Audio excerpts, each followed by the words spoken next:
Footwear components and machinery की आधुनिक और रचनात्मकता दुनिया किस तरह भारतीय जूता अपनी नवीनतम तकनीक और क्वालिटी के दम पर वर्ल्ड लीडर बनाने की राह में आगे बढ़ रहा है।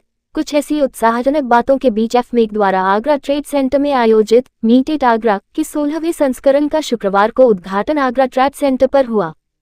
उद्घाटन मुख्य अतिथि लघु उद्योग निगम के chairman Rakesh Garg, leather sector skill council के chairman Mukhtarul Amin, principal commissioner income taxes Naiyar Ali Najmi, state GST के additional commissioner Maruti Sharan Chaubey, joint commissioner industry Anuj Kumar, MSME के संयुक्त निदेशक आर के भारती और एफमेक अध्यक्ष Puran Dawar, fair organising committee के चेयरमैन गोपाल गुप्ता ने संयुक्त रूप से किया।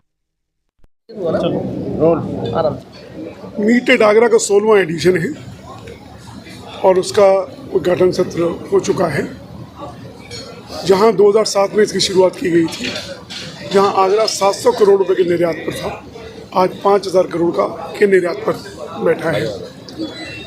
और जो डोमेस्टिक इंडस्ट्री है, बहुत सारी आर्टिजन इंडस्ट्री डोमेस्टिक में कन्वर्ट हुई है। जो अव्यवस्थित इंडस्ट्रीज थी वो व्यवस्थित में हो रही हैं, ऑर्गेनाइज सेक्टर में जा रही हैं।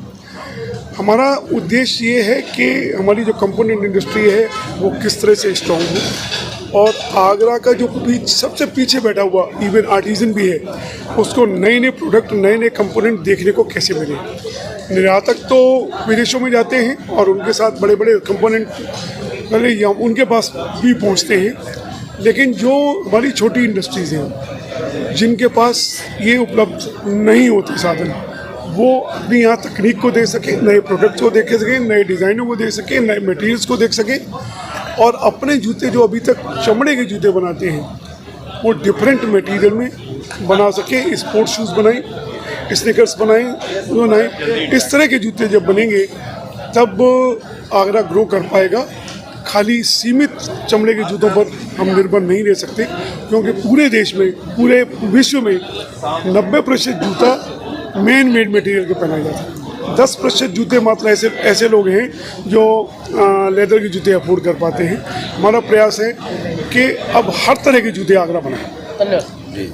President Indian footwear components manufacturer association. और ये जो फेयर है एफमेक ने जो ऑर्गेनाइज़ किया है, एक तो बिल्कुल राइट टाइम पे ऑर्गेनाइज़ किया है और ये जितना भी डोमेस्टिक मार्केट है उसके लिए बहुत हेल्प करेगा, एज वेल एज एक्सपोर्ट के लिए करेगा। और नंबर 2, जो प्राइम मिनिस्टर साहब ने एक टारगेट दिया हुआ है $47 बिलियन का 2028 तक अचीव करने का, उसमें अगर हम देखें तो 26 बिलियन जो है $, वो जूते के ऊपर है। हमें वो टारगेट अचीव करना है। तो अगर हम 26 का टारगेट लेके चलते हैं जूते का, तो उसमें $8 बिलियन का कंपोनेंट्स का कंट्रीब्यूशन है।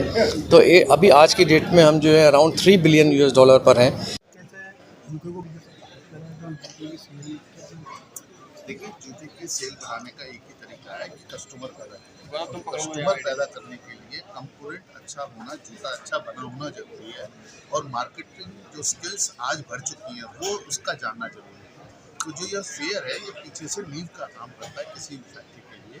हमें अच्छा मटेरियल सही रेट पे, कॉम्पिटिटर्स सब सामने दिखाई देते हैं कि किस तरीके से हम अच्छा मटेरियल लें, क्या मैनेजमेंट स्किल हो हमारे, क्या मार्केटिंग स्किल्स हो, कैसे फाइनेंस होगा, बैंक सारे होंगे। मुझे लगता है कि हर साल जो है डोमेस्टिक इंडस्ट्री के लिए खासतौर पर बहुत ही वरदान साबित होता है। और इस बार भी हम, जैसा कि बताया गया, 65% जीएसटी जूता हम लोग सप्लाई कर रहे हैं आगरा से, वो भी इसका 90% नॉन लेदर है। तो वो सारी चीज़ें यहाँ पर जो है हमें उपलब्ध है और मुझे लगता है ये हमारे भविष्य के लिए। देखिए, तकरीबन आप ये समझिए, दुनिया की जहाँ तक बात करते हैं तो क्योंकि चाइना को वीज़ा नहीं मिल रहा है गवर्नमेंट की तरफ से, तो ताइवान यहाँ पर है। तो ताइवान वो देश है जिसने चाइना बनाया। अब उनकी निगाह हमारे ऊपर। जनवाद टाइम्स की सभी खबरों को लगातार देखने के लिए चैनल को लाइक, सब्सक्राइब और शेयर जरूर करें। धन्यवाद।